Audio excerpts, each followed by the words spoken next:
What's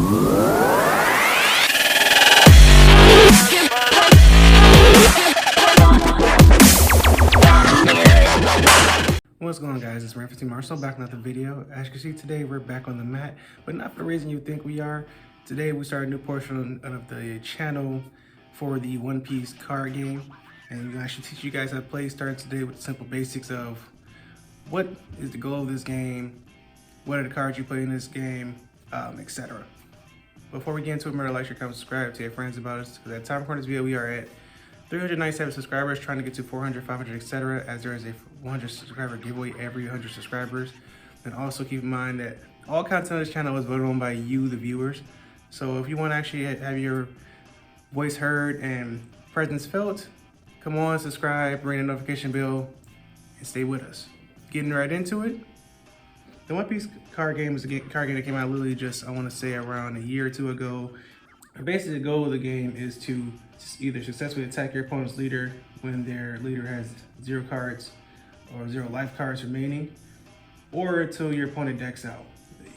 Basically, the same for most card games in that situation. Your deck is compiled up of 61 cards in total. The leader card, Dawn cards, and the main deck. Now for your leader card, think of it in Magic the Gathering as your commander, or in other card games like Dragon Ball Super or Cardfight Vanguard, think of this as your leader card. Dawn cards, think them as your land in Magic the Gathering or your energy in Dragon Ball Super. In your main deck, I really shouldn't have to explain this. This is basically the same for every single card game. But in this card game, your main deck must be 50, no more, no less. And it can be any combination of the following: character cards, event cards, and stage cards. Character cards, you can see this as basically simply your monsters in Yu-Gi-Oh! Or your creatures in Magic the Gathering. Event cards, they play your spells and traps in Yu-Gi-Oh! Or simply just your non-creature spells in Magic the Gathering. And then stage cards are simply your field spells in Yu-Gi-Oh! Now, in this card game, like most card games around the world, the play set is a 4 of. However, this can be changed based on a ban list.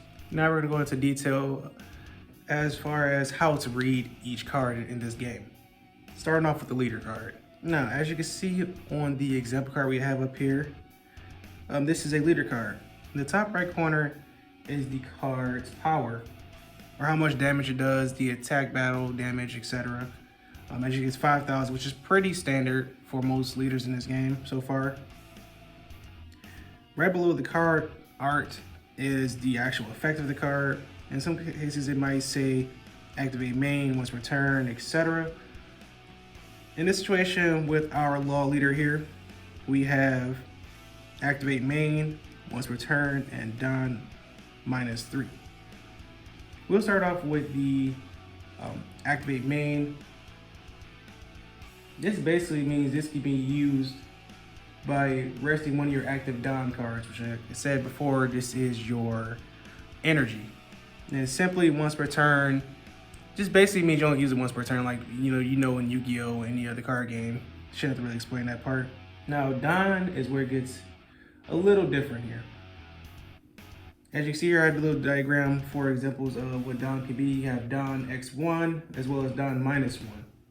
Dawn X1 simply means it can be used if one Dawn card is attached to this card.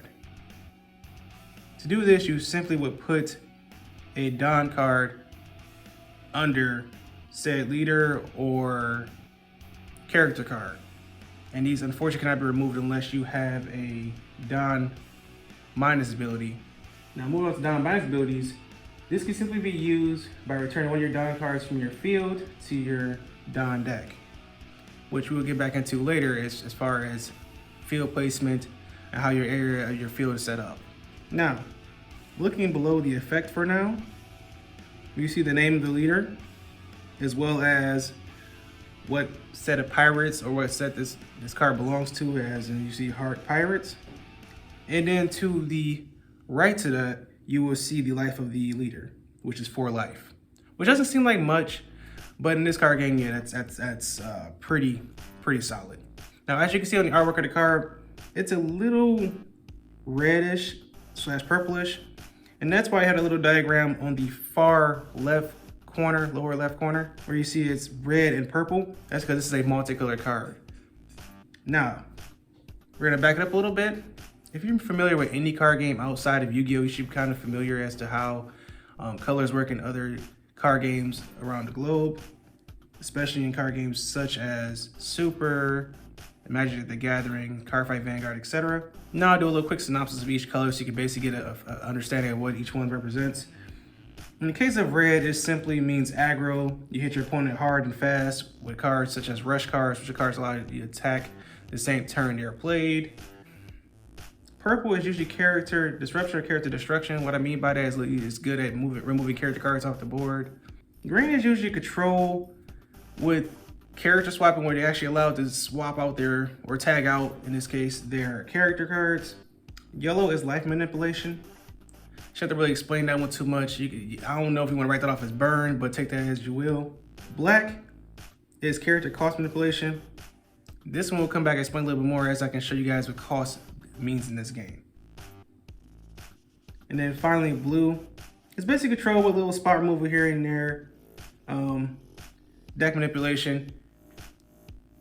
This one allows you to basically, similar to your purple, where you actually be able to, remove certain cards off the board and stuff like that by return them to hand or return them to deck.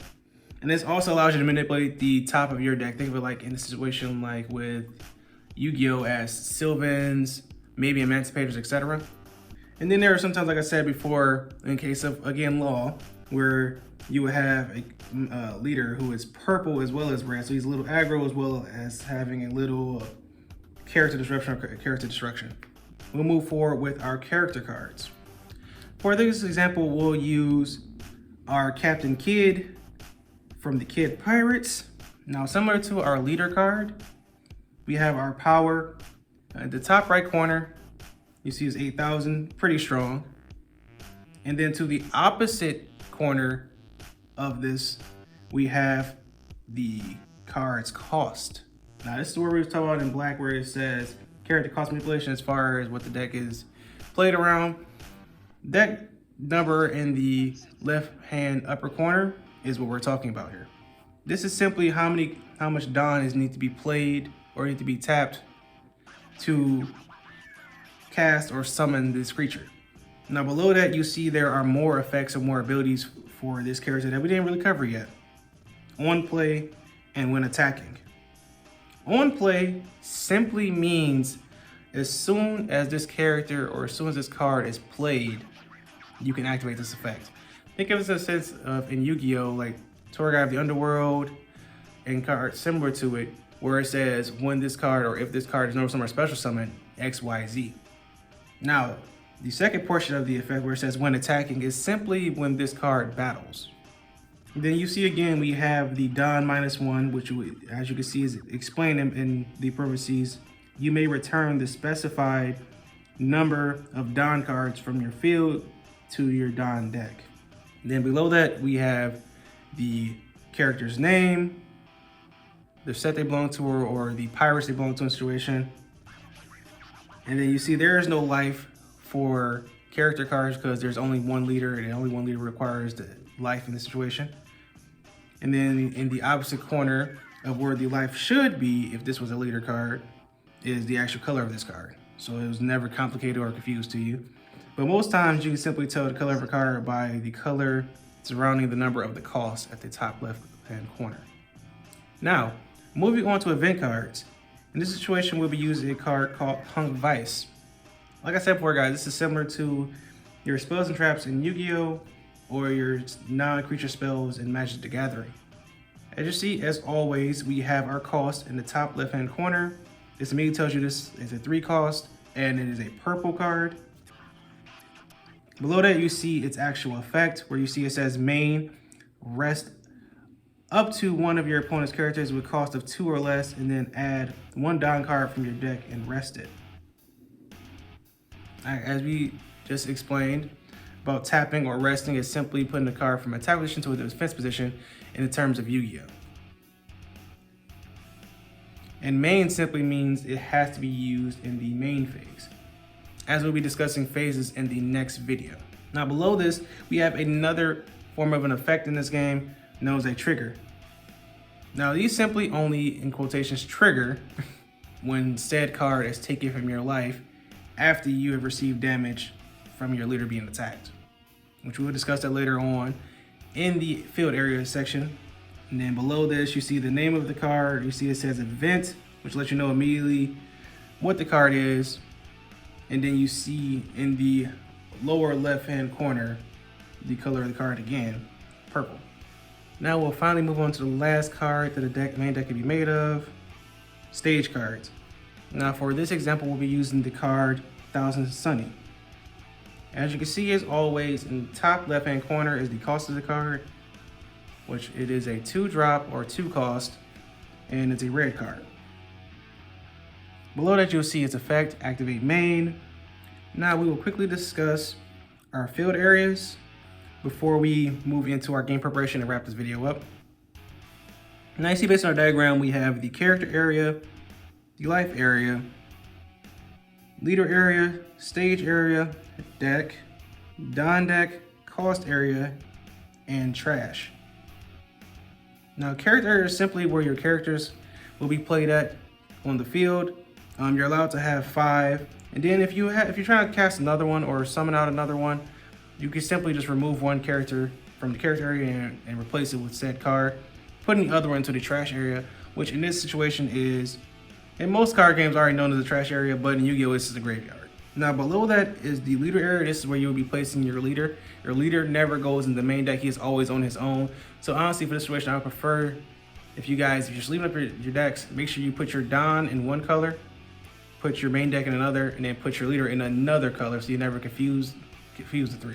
Now next to that is the stage area. This is basically where your stage cards go, your field spells in the case of Yu-Gi-Oh!